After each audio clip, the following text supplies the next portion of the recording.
Empty seats and exhausted delegations. After 12 days of vigorous debate with a record attendance, the COP16 Biodiversity Summit in Colombia was wrapped up despite some unfinished business. Among the 23 goals to be implemented, an agreement on financing policies to preserve nature by 2030 has yet to be reached, after Nordic countries opposed the request for the creation of a new fund for nature. The countries also failed to adopt a new framework for monitoring countries' progress on tackling biodiversity loss.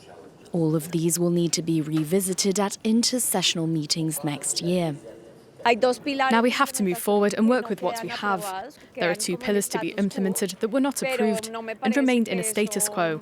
But I don't think that undermines the other results that were achieved.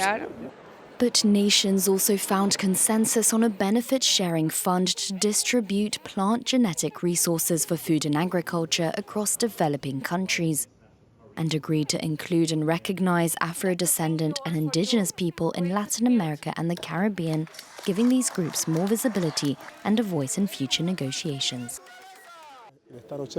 We are gaining the opportunity to participate in decisions that are or have always been made without us, supposedly for us.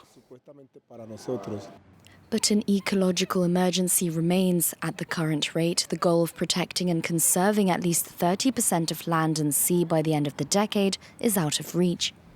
According to the Protected Planet Report 2024, only 17.6% of the world's land and inland waters are currently in protected areas.